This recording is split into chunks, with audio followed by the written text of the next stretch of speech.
शिवडकर सरांच्या अधिकारीच्या भूमिकेची आपण थोडक्यात या ठिकाणी विवेचना करावी. त्यांनी वारंवार हा शब्द प्रयोग केलेला आहे की त्यांच्या नावात वन आहे. ऑफकोर्स त्यांचं प्रशासकीय काम आणि अधिकारी काम सुद्धा नंबर 1च आहे, यात काही शंका नाही. मित्रांनो, प्रत्येक व्यक्तीला जेव्हा सेवेमध्ये प्रवेश मिळत असतो तेव्हा त्यांचं सेवानिवृत्तीचं वय आणि त्यांची तारीख निश्चित झालेली असते. पण आम्हाला मात्र एक आशावाद होता. वारंवार प्रत्येक ठिकाणी असं मी ऐकतोय की 2 वर्ष वाढणार आहे, 2 वर्ष वाढणार आहे. मी म्हणून प्रार्थना करत होतोय की जर 2 वर्ष वाढायचेच असतील तर सर रिटायर्ड व्हायच्या पूर्वी वाढावे, जेणेकरून एक चांगल्या अधिकाऱ्याचा सहवास पुन्हा मला 2 वर्ष मिळेल. तर इतके चांगलं कर्तृत्व आणि सर्वच गोष्टीमध्ये अतिशय उत्कृष्ट असं व्यक्तिमत्व सरांचं होतं. केंद्रप्रमुख म्हणून माझ्यासोबत ते 1 वर्ष कामासाठी होते.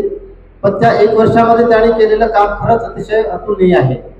कडसाधन केंद्र ISO मानकीत करण्याचं असेल, तालुका नेहमी गुणवत्तेमध्ये नंबर 1 वर आणण्यासाठी असेल, मागच्या वर्षी आम्ही जे मिशन नवोदय आणि मिशन शिष्यवृत्ती राबवली त्यामध्ये महत्वाची भूमिका म्हणजे अगदी ज्याला ओरिजिन म्हणतोय ती भूमिका सरांनी निभावली. आणि त्यांच्याच प्रयत्नामुळे आणि त्यांच्या सोबतीनं काम करणाऱ्या आमच्या संपूर्ण टीमच्या सहकार्यामुळे आपला तालुका हा नेहमीच नंबर 1 वर असतो प्रत्येक बाबतीमध्ये. सरांचं शैक्षणिक कार्य अतिशय उत्तम, अगदी वेळेचे पक्के, म्हणजे अगदी 10 वाजता शाळेत जायचं, प्रार्थनेला उपस्थित राहायचं, शिक्षकांना मार्गदर्शन करायचं, शाळा भेटी करायच्या आणि नंतरच जे काही माहिती द्यायची असेल पंचायत समितीला यायचे. म्हणजे वेळेच्या बाबतीमध्ये अतिशय काटेकोरपणे पालन करणारे हे व्यक्ती आपल्या जीवनात सुद्धा अतिशय चांगलं काम केलेलं या ठिकाणी आपण सर्वांनी ऐकलेलं आहात. एक उत्तम प्रशासक, एक उत्तम बाप, एक उत्तम कुटुंब प्रमुख आणि एक नातेवाईक म्हणून त्यांनी जे काम केलं ते खरोखरच अतुलनीय आहे. सरांच्या बाबतीत बोलायचं झालं तर अतिशय नम्र आणि अतिशय मृदू स्वरूपाचे हे व्यक्ती जरी असले तरी पण प्रशासनामध्ये आणि शिस्तीमध्ये अतिशय काटेकोरपणे पालन करणारे हे व्यक्ती आहेत. कुठल्याही गोष्टीची बेशिस्तपणा त्यांच्याकडून मला कधीही दिसलेली नाही.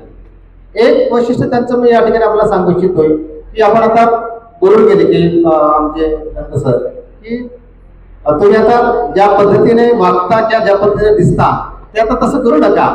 पण मी त्यांना असं म्हणतो की ते एव्हरग्रीन माणसं आहेत.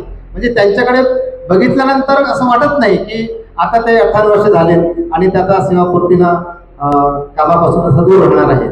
ज्या दिवशी त्यांचा मी कडसाधन केंद्रामध्ये सत्कार सोहळा आयोजित केला होता तेव्हा ते एक शब्द बोलून गेले की सर मला सेवानिवृत्त झाल्यासारखं वाटतच नाहीये.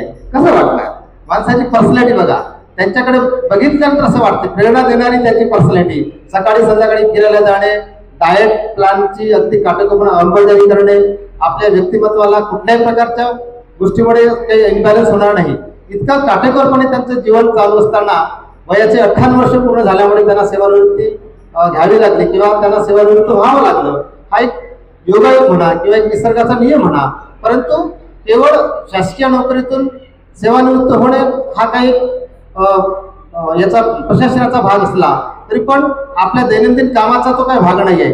दैनंदिन कामामधून ते सेवानिवृत्त झालेले नाही आहेत. उलट त्यांना अधिक प्रेरणा आणि अधिक वेळ मिळणार आहे की ज्या कामासाठी त्यांना अधिक वेळ पाहिजे होता. जसं यांना त्यांचे संघटनेचं काम करायचं असेल किंवा बचत गटाचं काम करायचं असेल किंवा सामाजिक काम करायचं असेल किंवा पुढे कुठे त्यांची प्लॅनिंग असेल, त्या प्लॅनिंगच्या अनुषंगाने त्यांना काम करायचं असेल तर त्यांना तो भरपूर वेळ मिळणार आहे आणि त्या वेळाच्या अनुषंगाने तो वेळ त्यांनी युटिलाइज करावा. या त्यांच्या अतिशय चांगल्या आणि यशस्वी जीवन प्रवासामध्ये त्यांच्या अर्धांगिनीने आणि त्यांच्या कुटुंबाने त्यांना दिलेली साथ हे नक्कीच अभिमानास्पद आहे. प्रत्येक यशस्वी पुरुषांच्या मागे जसा स्त्रीचा हात असतोय तसाच प्रत्येक यशस्वी कुटुंबाच्या मागे नक्कीच कुटुंब प्रमुख म्हणून पुरुषांचा सुद्धा हात असतोय. हा एक निसर्ग नियम आहे आणि एक कुटुंब प्रमुख म्हणून त्याने अतिशय चांगल्या प्रकारे ही भूमिका निभावलेली आहे. त्यांच्यासाठी या ठिकाणी जमलेले आमचे सर्व शिक्षक, त्यांचे नातेवाईक, त्यांचे मित्रपरिवार, इतके लोक सहसा कुणाच्या कार्यक्रमाला तेही रिटायरमेंटच्या नंतर येत नाही, परंतु त्यांचा स्वभाव, त्यांना मित्रत्व जोडून त्यांना टिकवून ठेवण्याची त्यांची कला ही खरोखरच अतुलनीय आहे. मी त्यांच्या या सेवापूर्तीच्या निमित्ताने त्यांना खूप खूप शुभेच्छा देतोय. की त्यांचं आयुष्य, पुढील आयुष्य अतिशय सुखात जावं, त्यांना दीर्घायुष्य लाभावं, त्यांच्या प्रकृतीला कुठल्याही प्रकारची समस्या येऊ नये आणि त्यांनी अतिशय आनंदाने जगावं, त्यांच्या अर्धांगिनीने त्यांना साथ द्यावी, त्यांच्या कुटुंबाने त्यांना संपूर्ण साथ द्यावी आणि त्यांच्या मनामध्ये जे काही ठरलं असेल, त्यांची जी काही प्लॅनिंग असेल, ती प्लॅनिंग यशस्वी होण्यासाठी त्यांना ईश्वराने बळ द्यावं. मी माझ्या परिवारातर्फे, माझ्या BRC परिवारातर्फे, माझ्या शिक्षण विभागाच्या परिवारातर्फे मी सरांच्या या सेवापूर्ती सत्कार सोहळ्याच्या निमित्ताने मनापासून शुभेच्छा देतोय आणि या ठिकाणी थांबतोय. थँक्यू.